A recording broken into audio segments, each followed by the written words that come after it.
A 1,000-year-old empire is on the brink of collapse. By the early years of the 11th century IC, the Empire of Trosibond, once the ruler of the continent, was fighting for its survival.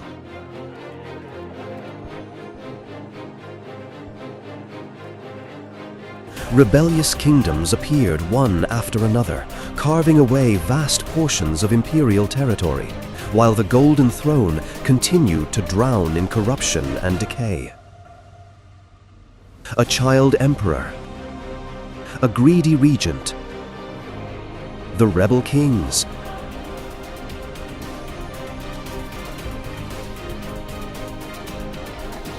the loyalists,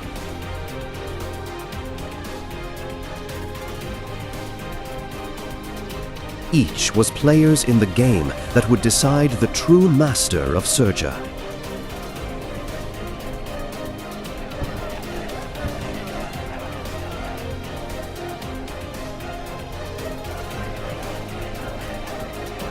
This was the War of the Crown.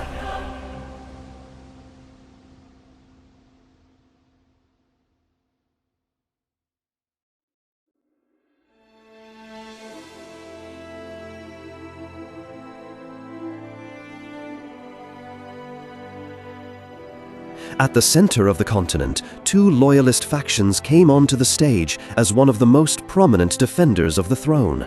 Duke Josef Baruz David of the Socialist Federative Archduchy of Luxemslavia and Duke Kaleth Vos of the war state of Valkoria. Both men had earned their reputations on the battlefield.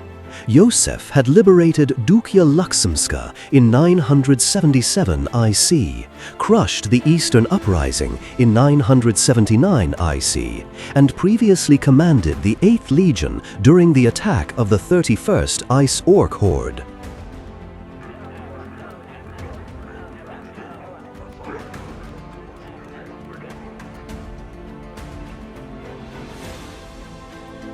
Kaleth, his successor in the Legion, repelled both the 32nd and 33rd Ice Orc hordes. During the latter campaign, he even pursued the retreating orcs deep into the northern uncharted lands and recovered the lost standard of the 66th Legion, a banner lost 2 centuries ago during the Empire's last expedition to the north. These astounding military feats elevated Kaleth to the rank of Duke and eventually secured him the Duchy of Valkoria. Through military reforms and industrial expansion, he transformed his conferred lands into one of the most powerful states still loyal to the Empire. Following the death of Emperor Constantine XI in 990 IC and the growing collapse of imperial authority, both rulers became convinced that the empire could only be saved through decisive military action. In 998 IC, Josef and Kaleth met in Valkoria to reaffirm their loyalty to Emperor Eskina II. There, they agreed upon a common target: the Kingdom of Murior.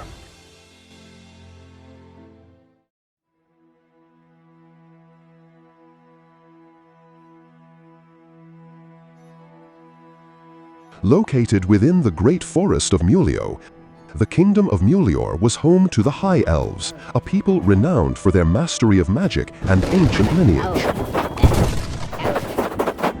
As imperial authority weakened, Murior renounced its allegiance to the Golden Throne and declared independence. The realm was governed by a high priest and protected by 5 elite champions known as the Protectors. The High Priest wielded immense influence over the spirits of the forest, while each protector ranked among the finest warriors in Sergia. Among them was Elakil, who commanded the elven contingent in the siege of Embergate in 1003 IC. Murior's location made it strategically invaluable. The forest sat astride major routes linking central Sergia to isolated imperial settlements in the northern Leonian province. If the Loyalists could reclaim Murior, they would reopen critical supply lines and strengthen the Empire's position across the continent. For Kaleth and Josef, the conquest of Murior represented more than a territorial gain. It offered an opportunity to reverse years of imperial decline.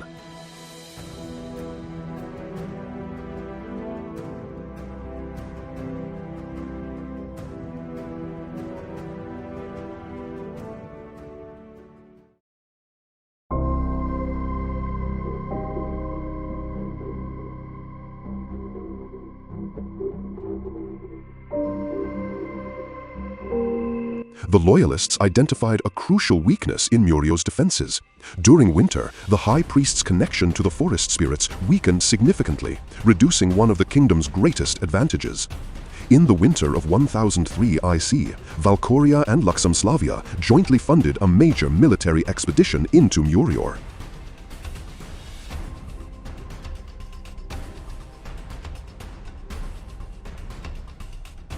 Command was entrusted to General Reneth, Calith's most trusted subordinate, a former Panther demi-human slave who had risen through the ranks through merit and battlefield skill.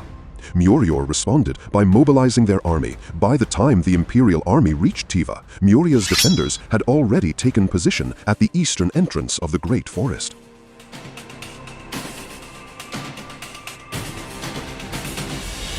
The Loyalist army numbered approximately 45,000 men.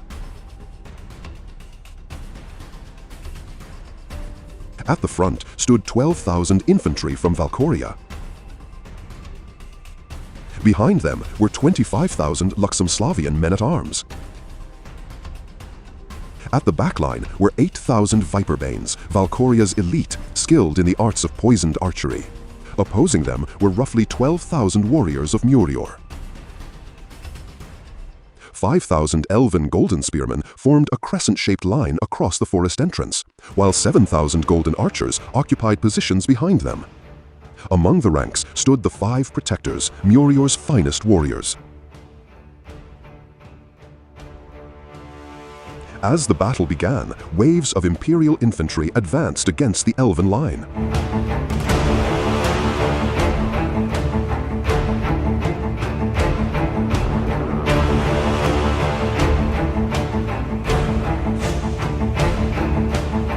The elven spearmen absorbed the assaults and maintained their line, buying time for their archers to inflict heavy casualties upon the attackers.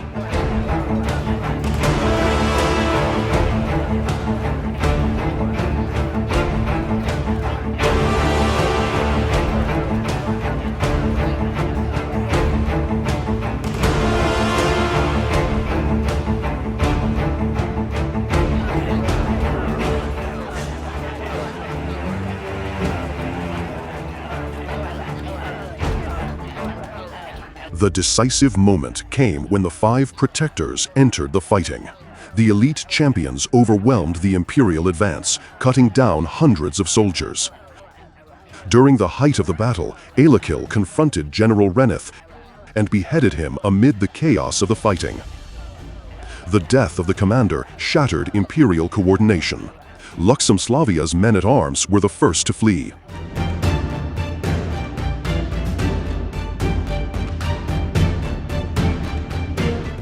Their rout left a gaping hole in the front line. Valkyria's infantry attempted to cover the withdrawal.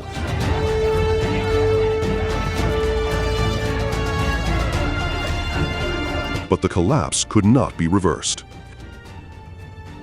By the end of the battle, the Loyalist army had ceased to exist as an effective fighting force. Of the 45,000 soldiers who had entered Murior, only around 13,000 escaped the disaster, most of whom were Luxemslavian men who first fled the battle.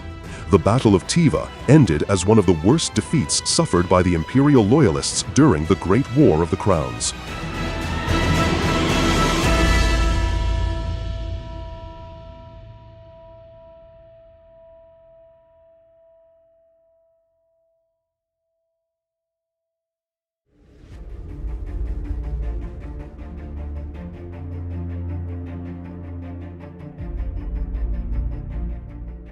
The consequences of Tiva extended far beyond the battlefield.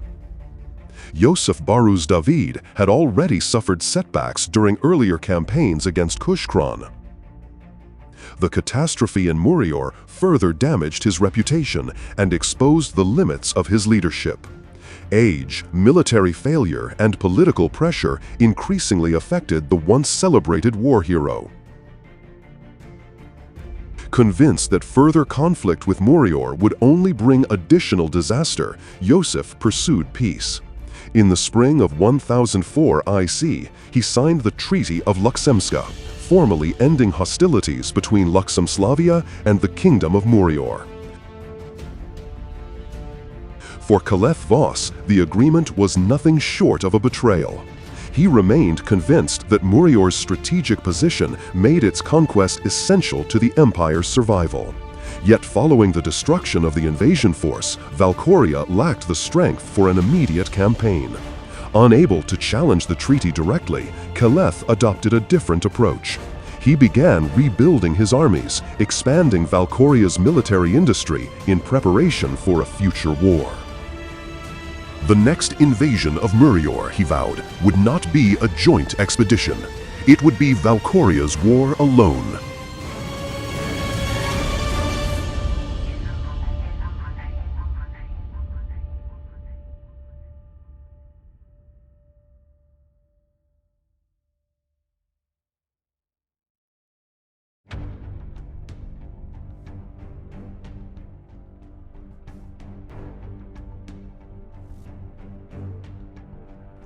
In the winter of 1005 IC, the Empire suffered another setback when the Fourth Legion failed in its invasion of the Mithril Kingdom and was forced into a humiliating retreat. The battered survivors eventually reached Viperhome, one of Valcoria's principal strongholds.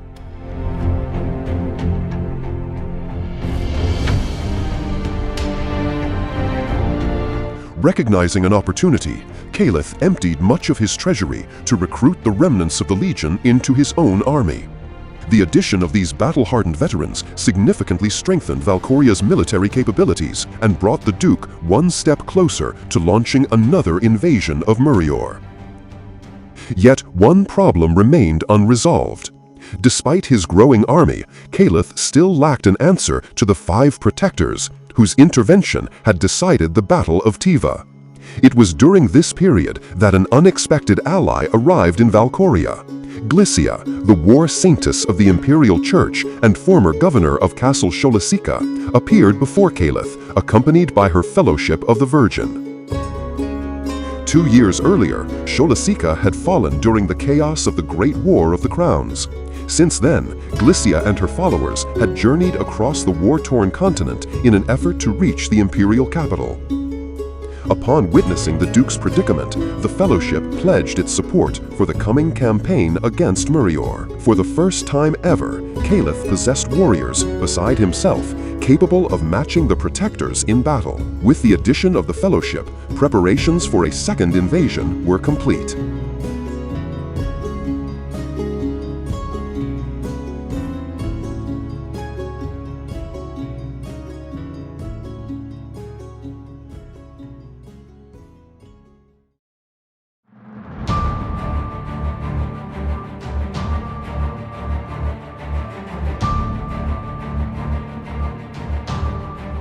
In the summer of 1005 IC, Caliph personally led the largest army ever assembled by Valcoria into Murior. Accompanying him were his sons, his most trusted generals, and the Fellowship of the Virgin. The campaign came at an enormous cost. To fund the expedition, Caliph depleted his treasury and levied nearly every able-bodied man available within his domain. The invasion represented a final gamble. Should it fail, Valcoria would lack the resources to attempt a third campaign.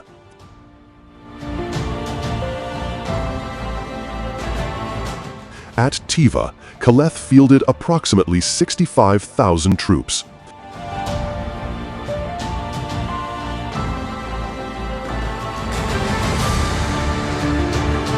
His army consisted of 15,000 legionaries, including many former veterans of the Fourth Legion, supported by 25,000 Viperbanes and 25,000 crossbowmen, intended to counter Muria's renowned bowmen. Opposing them were roughly 10,000 elven warriors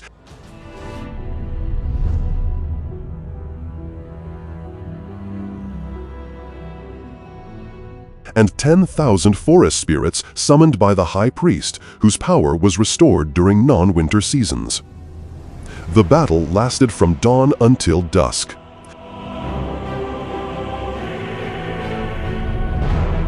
The The Fellowship of the Virgin engaged 3 of the 5 protectors, with Glycia herself confronting Eleanor Silverash, the strongest among them.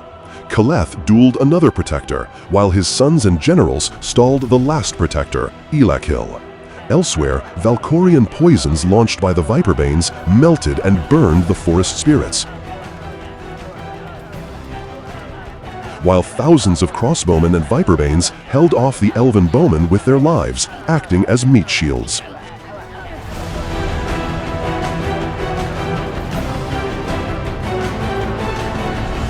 Along the front lines, the elven spearmen were no match in melee against the heavily equipped and skilled legionnaires.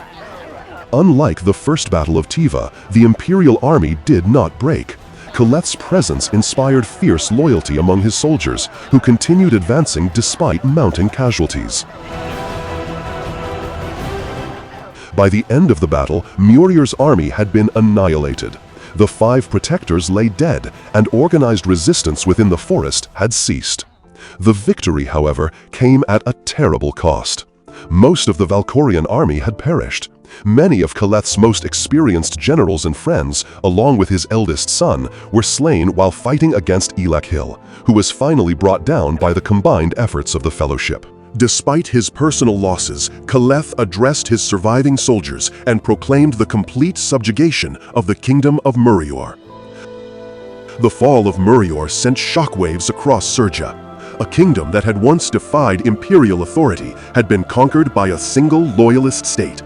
The victory reopened the routes connecting the isolated battle-sage territories to the imperial heartland and marked a major turning point in the Great War of the Crowns. In the years that followed, Caleth's conquest of Murior would pass into legend, becoming one of the most celebrated military campaigns of the war.